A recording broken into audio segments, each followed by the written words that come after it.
last night got wild. A storm came through. The rain and wind were insanely out of control last night. Trout in his tent almost got blown away. My tent was shaking violently. I thought it was gonna get ripped off of the roof of the car. There's sun out now. Looks beautiful outside. There might be some scattered showers today, but I hope the remainder of today doesn't look like what last night was like. Last night was wild.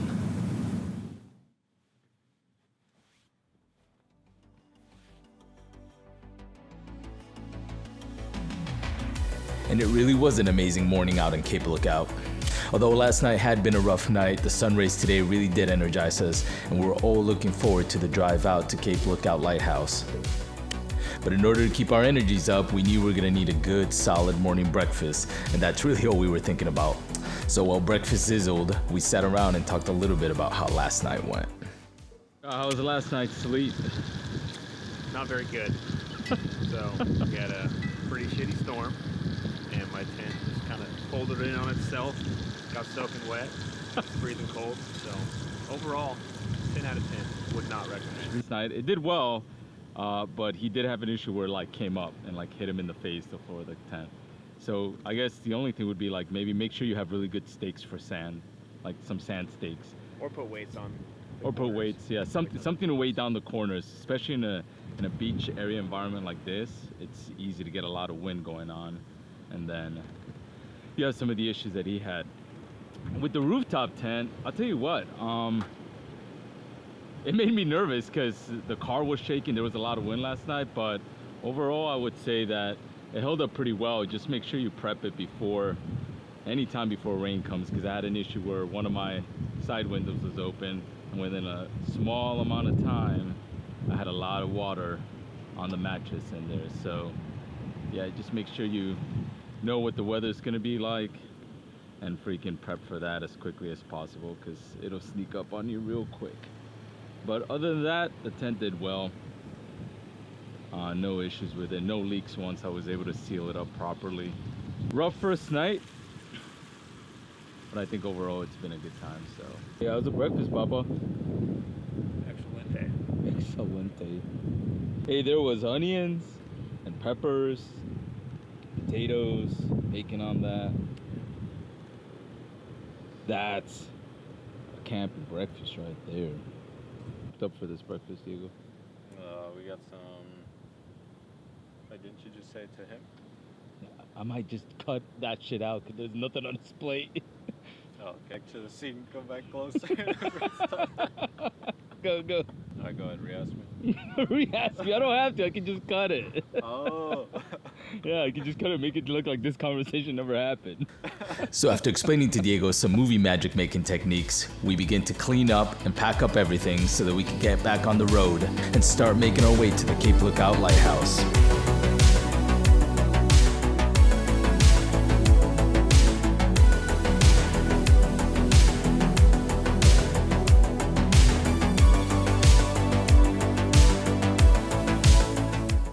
What kind of strap you want? I got yellow straps, red straps, big straps, little straps. What you looking for? You need. Letting the battery to my phone charge up a little bit. I guess the phone died. I didn't even realize that. And freaking. And as we're getting ready to leave, we actually see our friends from the ferry now traveling north to find a new campsite. All right, man. I'm like sneak down. All right, sounds good. Y'all go that way, or y'all just got hung out here? We're gonna go. We just like hung out here. We're gonna go down the lighthouse tonight, check out like the southern point, and then I think we're gonna go check out the north side of the island. All right, man. I'll see y'all. All right, brother. Be good. Take care. After saying goodbye to our friends, we get back on the trail that would take us all the way to the lighthouse at the south end of the island.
ahead. What are you thinking? Hey, we have some cars ahead of us. We're just gonna pull to the side here to the right real quick. Okay, no problem. You gotta make sure to really clean the underside of your body after this trip, because all the salt water is gonna fucking rust up. Yeah. How do you even clean the bottom of the car? You just take a hose, pressure washer or some shit. So about 25 minutes later down the trail and some post-trip maintenance talk, we begin to arrive at the entrance of the lighthouse. And there was actually more vehicles and visitors out here than we expected this morning. Still, finding parking for both vehicles was no problem, and all we had to do now was take a little leisurely walk to the lighthouse. This one? And actually, we didn't know that there was a wooden deck pathway built all the way to the lighthouse, and that there was actually a ferry that would bring in people from the mainland just to this location in order for them to be able to take a look around the lighthouse. We continue making our way down the path and see some visitors that may have come from the ferry or the beach. And then we come around this very interesting sculpture at the ferry visitor drop-off area. Sadly, this sculpture represents the garbage collected around the island over the years. As we continue to make our way down, the lighthouse finally begins to reveal itself. And even from a distance, this 163-foot structure is actually quite impressive. This is actually the second iteration of the lighthouse, as the original was actually built in the 1850s and only stood at 96 feet. The current version of the lighthouse, with its new extended height, can actually be seen out as far as 12 to 19 miles by mariners. The lighthouse officially went into service in 1859, but it didn't actually get its distinctive diamond painting until 1873, and actually one of the major reasons for the delay in its completion was the onset of the Civil War and the Confederates' efforts to destroy it. Since then, the lighthouse has continued to operate until today.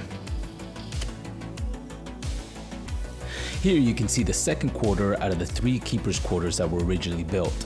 The keepers would stay at these quarters with their families all the way up until the 1950s when the lighthouse was automated. Out of the 3 keepers' quarters, only the third and second remain standing, and only the second is available to the public as a museum today.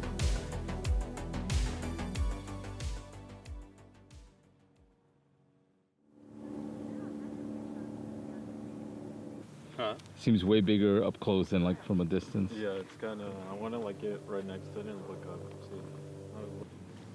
We came out this far to see the lighthouse, so you know we want to get up and close.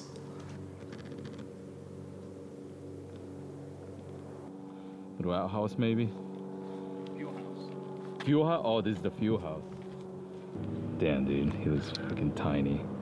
Right? Compared to this is the best thing. He literally said, I want to walk right up to it and look up. That's literally what he just did. It's funny, you did exactly what you said you wanted to do. Walk up. Yeah? And do what you said. I think so. Should I stand here? At the break, the end of the red brakes. No, wrong way, other way. Oh, you're left? Uh, And then yeah. what? Look up? Yeah. It ain't that big. Well, after hanging out for a while and checking out this awesome part of history, we decided it's time to get back on the trail and drive all the way up north to make it to the northern tip of the island, where we would make camp for the night. I guess I'll drive for a bit. Yeah. I want you to hit that trail. I want you to kind of get a. Yeah. It's kind of fun to drive on. You're on camera duty then. It's like we're not getting no shots. I don't have a camera. Check that, Check it. Yep, let's roll out of here. But yeah, let's see how far long it takes us to get across to the other side of the island. Go from there. The Subi? Dude, it wasn't bad actually. No, yeah. Yeah. I mean more for fun, like. Yeah, no, the Subi was fucking... when I was riding in his, dude, it felt fine. You don't know how to drive a stick though, for real? Oh, I don't.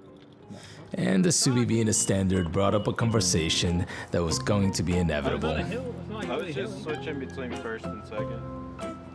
Like whenever you would stop, I would go on first and try to. The guys were really convinced that now was a good time for me to learn how to drive stick. I'll take it. But we were actually running tight on time and sunlight, so we had to get back on the trail. Go ahead. Like when I'm driving, like when we're hitting the trails, like I keep mine in auto, unless we're going in like some of the like the hardcore rocky stuff we were going in. Then I would put it like in manual 4x. But for the most part, I just always kept mine auto.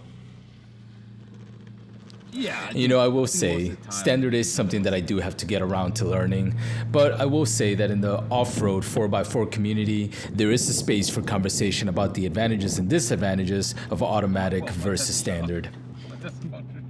Toyota self-driven vehicles these days. Is that new, the new computer systems they put in these? It just like veers off into like one of those little wet, See, look at this, steering itself. Okay, at this point, we're about 20 miles from the most northern point of the island, where we plan on making camp for the night. We got a lot way to go. Oh yeah. Oh yeah.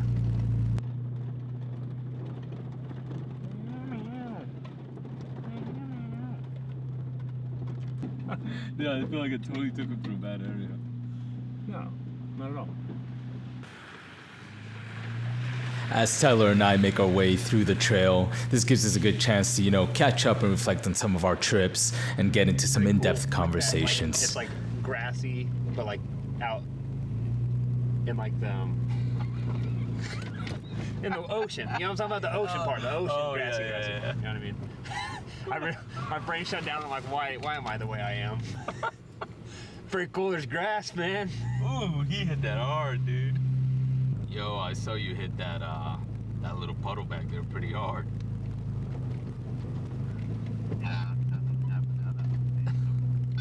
I was saying that you're like, oh, I basically got the same setup, bro. Yeah, I mean, it's no different. We're making it to the same spot. No difference, dude. And he wasn't lying. The Subaru did actually do quite well out there. And honestly, if you have four-wheel drive or all-wheel drive out here, you'll probably be just fine, so long as you have maybe some additional things like traction treads in case you do get bogged down. The night did start coming on quick as it's the early days in November. And we still had about another half-hour drive until we made it to the north end of the island where we would be setting up camp. But little did we know that the beach would have plans to throw a little obstacle our way before we made it there. You want to cut over or no? Yeah. Oh, God. Boop. It's like you almost cut too late. And this is where we found out the ocean was not going to be giving up the campsite that easily tonight. Maybe we make that? No, we're not going to try that. Oh, no? No. No, we're not. Not at all. No. High tides is one of the things you have to take into Yui. consideration when camping at the beach. We're not making that mistake. Hey man, it's eroded pretty bad in the front over here, so we're gonna just go ahead and make a U-turn. There was a slight possibility that we could make it around that high tide, but there was no point in taking that chance. So we made a U-turn and got back onto the trail that we came come back up on from. the road. Yeah. This beach is a lot better up here to drive on because it's not. Yeah, like, it's not packed. rutted. Well, it's run. It's also it also rains, so it's probably packed. It's the ramp right there.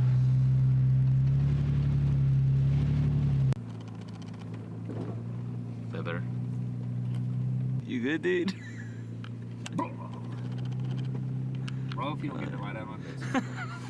He said, "Is my light bothering you guys?" Yeah, you know what, man? It's funny you said that because Tyler was just saying how fucking dim your lights are. You said how dim? Yeah, he was just saying how dim your lights are. Because I had my fog lights on. Yeah, you can put on your normal headlights, man. It wasn't bothering us at all. But we're not trying to disrupt other people camping. After driving down the trail for another 15 minutes, we decided to take one of the other out ramps back out to the beachfront to see if we had gone past that high tide. A little bit more again. Because apparently the tide. And luckily, we'd driven far enough to get past that high tide, and at this point, all we had to do was continue driving down until we found a good spot to set up our campsite for the night. Drove all the way to the end where there might be a little bit more room.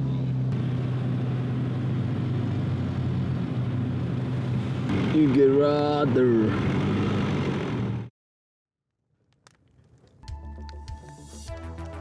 Well, today's been an awesome day. We finally got to take a look at the famous Capel Lookout Lighthouse, and then we got to have fun driving the almost over 15 miles of beach trails from the most southern part of the island to the northern side. And that path wasn't easily done either, because the high tides would force us back onto the trails in order to get to our campsite. And now here at camp, of course, like always, we always go big. We've already started the fire and we're prepping some amazing ribeye caps for today. And I think we're gonna try something a little different with the potatoes today. Instead of dicing them up, we're gonna go for some baked potatoes right next to the fire. This is what it's all about, guys. Getting out there to explore and spending time with good company.